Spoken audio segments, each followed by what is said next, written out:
Hola, muy buenos días, alumnos, ¿cómo están? ¿Cómo iniciaron este día las clases?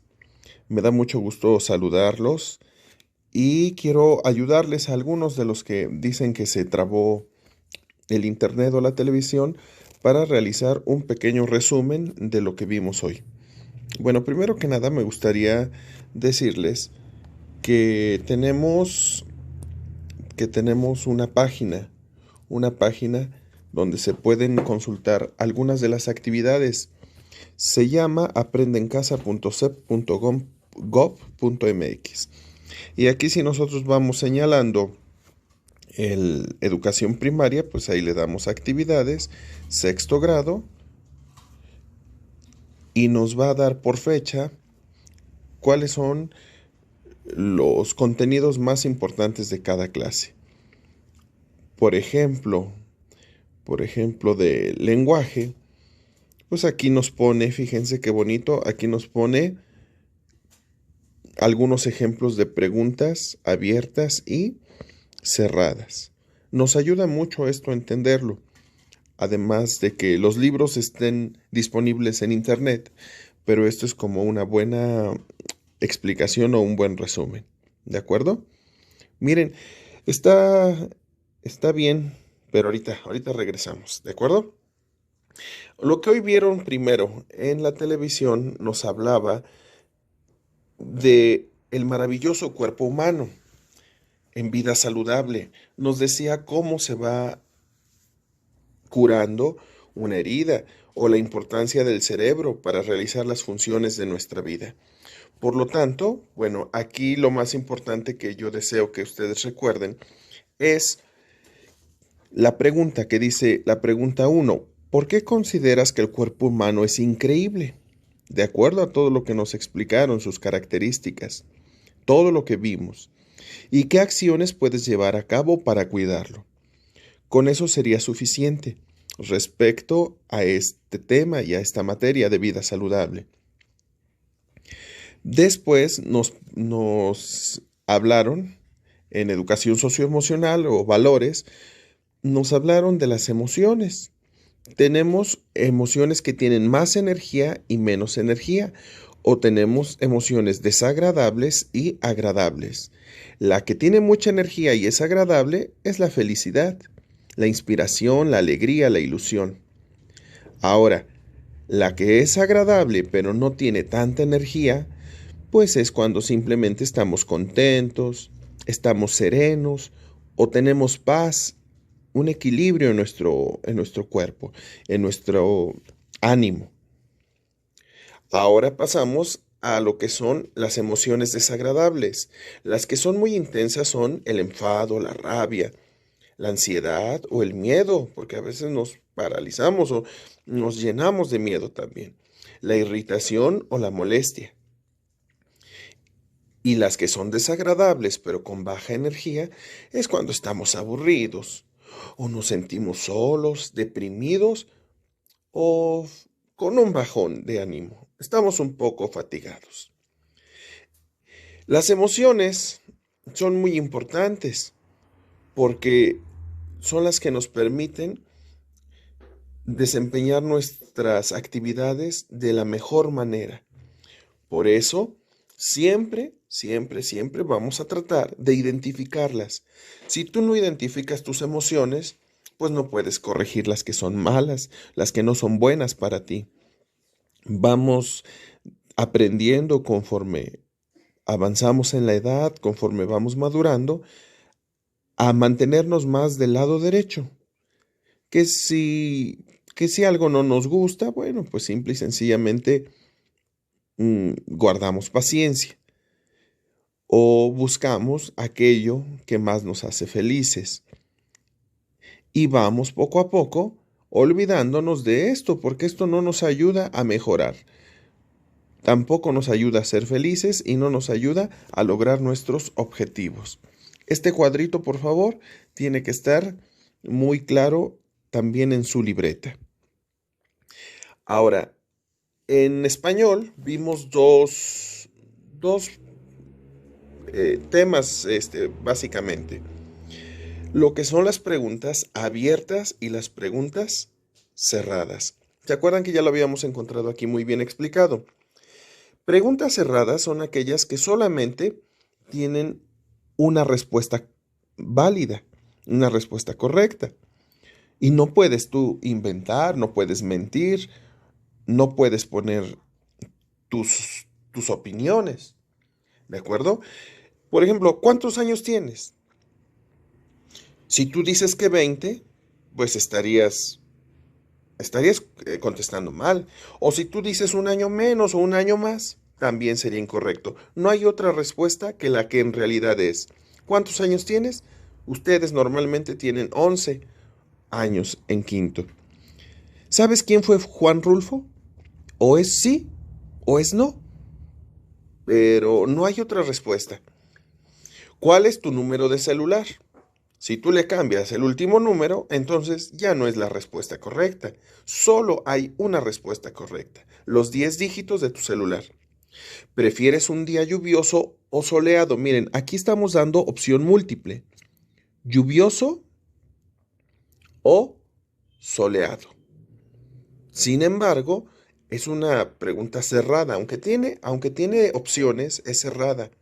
No puedes decir que a ti te gusta el día nublado o nubladito, pero sin lluvia, porque ese no está en esta opción. Es una pregunta cerrada de opción múltiple. Ahora, las preguntas abiertas es donde tú puedes explicar y opinar con tus propias palabras, con tu propio estilo. ¿Por qué te gusta leer? Hay muchas respuestas. Algunos dirán porque leo en familia, otros dirán porque me gusta leer historias de terror, o porque me gusta practicar los trabalenguas, o leer chistes. Hay muchas. ¿Qué opinas sobre la amistad? Algunos van a decir cosas muy buenas, algunos a lo mejor contarían una mala experiencia. ¿Qué esperas lograr durante sexto año? Todos tienen este, una redacción diferente a estas respuestas. ¿Y qué tipo de música te gusta y por qué? ¿De acuerdo? Entonces, pues de esta manera nosotros vamos descubriendo la diferencia entre preguntas cerradas, con solo una respuesta correcta, aunque sean de opción múltiple, o las preguntas abiertas, que ahí sí hay total libertad. Nosotros vimos aquí en el libro de texto que viene el resumen de lo que yo les acabo de explicar. Por lo tanto, a mí me gustaría que este resumen estuviera así en su libreta, pero separando lo que son las preguntas abiertas y lo que son las preguntas cerradas. O sea, lo separan. Aquí todo parece amontonado, pero el asterisco les ayuda a saber dónde empieza un tema y dónde termina el otro.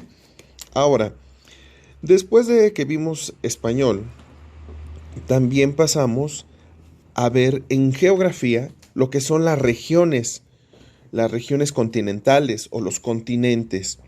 O sea, un continente es aquello que une y mantiene unido una porción de tierra continua. Entonces, sin lugar a dudas, pues tenemos al continente americano, al continente de África o africano, a Oceanía. Algunos cuentan y otros no lo cuentan, porque no hay un acuerdo mundial para llamar a Antártida continente. Como ahí nada más viven, pues algunos cuantos investigadores que van en sus laboratorios a hacer experimentos en el frío o van a estudiar a los animales que viven ahí, pues algunos se olvidan de este continente que está en el polo sur. Donde sí tenemos algunas diferencias es en este continente, que algunos quieren llamarlo Eurasia u otros le quieren llamar Asia, ¿de acuerdo? Nosotros sí vamos a ir comentando que tenemos, al menos para las evaluaciones que yo aplique, vamos a considerar que tenemos los siguientes continentes. 1, América. 2, Europa, que aquí no estaba. Europa. Vamos a considerar a Asia, separado. Aquí vamos a considerar separación, ¿de acuerdo? América, 1. 2, Europa. 3, Asia, que es todo esto. África, 4. Oceanía, 5. Y Antártida, 6. Bueno, pero también tenemos regiones continentales, es decir, dentro de un mismo continente hay regiones. Por ejemplo, en América, algunos le quieren llamar, ¿verdad? Norteamérica, a lo que está en el hemisferio norte, Suramérica o Sudamérica al hemisferio sur, y algunos distinguen esta pequeña porción, esto tan delgadito y tan corto, como América Central. Además de que en los continentes tenemos regiones, también tenemos regiones dentro de un país. Miren, nuestro país, miren, esto me gustaría que lo tengan, pero bien, bien, bien aprendido. Tenemos las regiones, miren, esta verde le llaman la región Maya. ¿Ya vieron cómo coincide el color? La amarilla, la amarillita le llaman Costa Sur. La región rosa claro le llaman la región de Oaxaca. La rosa oscuro, la región de Guerrero. Aquí lo que abarca el estado de Veracruz está marcado de color verde y le llaman la región del Golfo de México. Evidentemente, en el centro del país se llama región del centro de México. Esta sería la del centro. Esta amarillita es muy famosa porque incluye a Guadalajara, Jalisco. Sí, miren, está incluyendo a Michoacán o a Sinaloa. A esta parte amarilla le dicen occidente de México.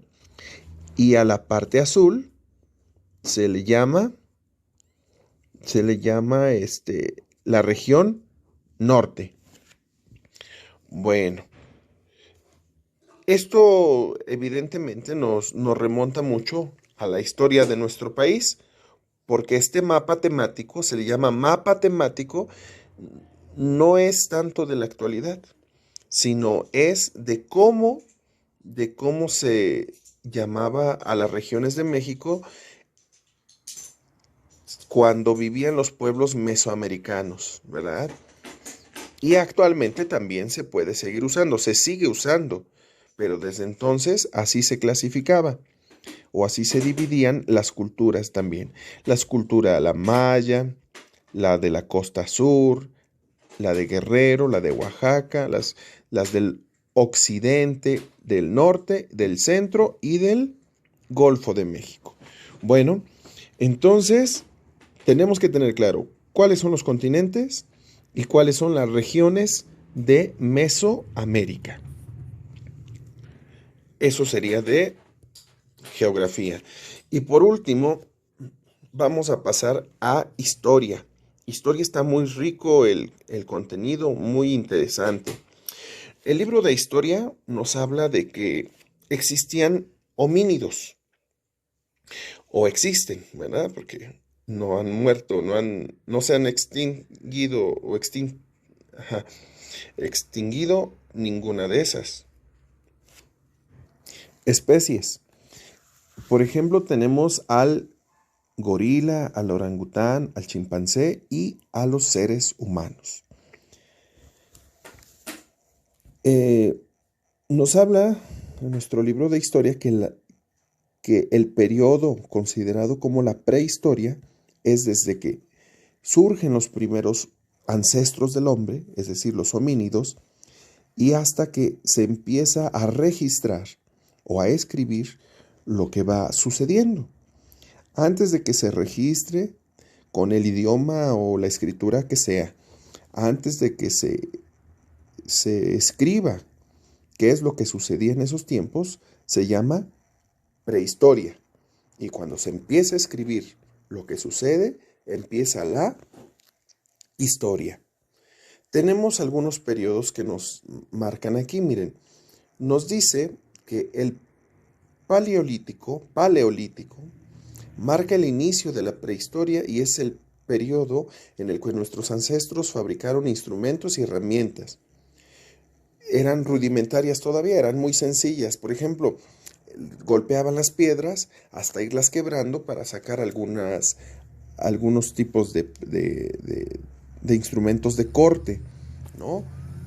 Como una flecha o un puñal. Se dedicaban en el paleolítico, se dedicaban a la recolección, a la caza y a la pesca. Es decir, eran nómadas en el paleolítico. Tenían que andar de un lugar a otro buscando lo necesario para poder vivir. Ahora, en el neolítico cambia todo, porque incluso ya pueden pulir las piedras. Y la maravilla de este periodo sería la agricultura y la domesticación de animales. Cuando las personas descubren la agricultura y empiezan a domesticar o a criar animales que antes eran salvajes, andaban libres y ahora pueden tenerlos en especie de granjas, como vacas, cerdos, ovejas, ahora sí los seres humanos se pueden quedar a vivir en el mismo lugar. Ahí es donde surgen las primeras ciudades. Especialmente las primeras ciudades se daban cerca de los ríos, porque para poder beber agua, para regar algunos cultivos, además de la lluvia, pues necesitaban agua, o para llevarles a sus animales que tenían ya en corrales bien cerrados, pues necesitaban agua. Entonces, ahí es en el Neolítico, cuando al quedarse en un mismo lugar, empiezan a pensar en cómo escribir, en cómo registrar lo que sucede, en contarles a sus descendientes de manera escrita quién gobernaba, cómo vivían, cuáles fueron las decisiones que tomaron. Y ahí es donde empieza la historia. No fue al mismo tiempo en todos los lugares del mundo. Fue muy diferente en diferentes regiones. La invención de la escritura alrededor de 3200 a.C. marca el término de la prehistoria. A partir de entonces se señala el comienzo de la historia, palabra de origen griego que significa preguntar o investigación. En las etimologías de Chile nos dice que el prae o pre significa antes o antes de, e historia es conocimiento a través de la investigación. Entonces, ese es el origen de la palabra prehistoria, es decir, antes de una narrativa, antes de una escritura, antes del registro de lo que sucedía. Les quiero compartir, ¿verdad?, que los seres humanos salieron del continente africano, según los paleontólogos, según los arqueólogos, porque aquí encontraron a los primeros restos humanos. Pero la historia siempre va cambiando, podrían encontrar algún día otro más acá, otro más acá. Por el momento esta es la ruta señalada, que salen de esta parte de África para llegar a Asia y se abren en diferentes rutas hasta llegar a abarcar todos los continentes. Ven que la teoría más conocida es que por el estrecho de Bering, que es que por el estrecho de Bering cruzaron a América del Norte y claro, llegaron después, aquí dice los años, hace 10.800 años ya llegaron hasta la punta de América del Sur. Nos prometieron en la televisión que este tema del poblamiento de los continentes se va a abordar a detalle posteriormente. Ahora, por último, nada más me gustaría con ustedes compartirles unas imágenes que tengo de una visita que hice al Museo de Antropología e Historia, donde se exponen los vestigios más importantes que hay de nuestro país, porque es el Museo Nacional de Antropología e Historia. Miren, esta es su fachada del museo.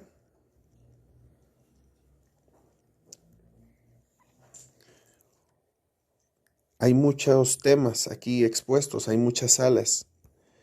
Y entonces, en una de esas salas del Museo de Antropología,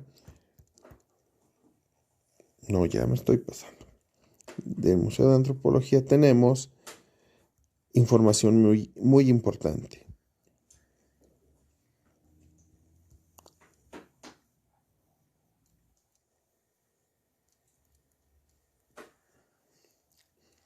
Bueno, entrando al Museo de Antropología, pues hay una fuente muy bonita donde cae el agua desde el techo hasta el suelo. Y de las primeras salas que tenemos es esta. Aquí nos muestra a un homínido, es decir, a una especie que parece ya a los humanos, que ya no tiene cola, que camina erguido, que ya le funciona precisamente los dedos de sus manos y el pulgar le ayudan a manipular los objetos. Nos habla de Lucy, Australopithecus afarensis. Es uno de los más antiguos ancestros conocidos del ser humano. Se trata de un primate que vivió entre los bosques tropicales y la sabana africana hace alrededor de 3,5 millones de años.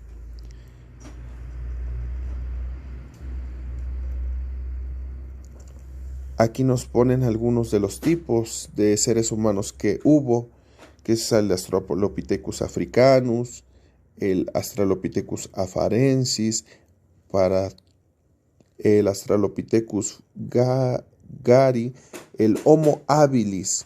Se dice que nosotros venimos del Homo sapiens sapiens, pero hubo otros. ¿Cómo eran sus cráneos? Dice, hace 2 millones de años algunas especies de Australopithecidos que no se extinguieron dio lugar a los primeros Homo, haciendo que más marcadas las diferencias de los ancestros y adquiriendo una apariencia más a la actual. El Homo sapiens sapiens que tendrá mejor calidad y diversidad en formas y uso de materiales. Otras diferencias son el tamaño y la forma del cuerpo y el cerebro, ya que con los primeros Homo habilis y ergasters, este tiene una medida de 700 centímetros cúbicos, para alcanzar los niveles humanos de hace 1,5 millones de años. Es decir, el cerebro humano ha ido mejorando, ha ido creciendo para tener mejores funciones. Aquí eran nómadas. Miren, aquí construían una choza, un refugio temporal, hasta que decidían cambiar de lugar en algunas semanas o en algunos meses, pero no se iban a quedar siempre en el mismo lugar.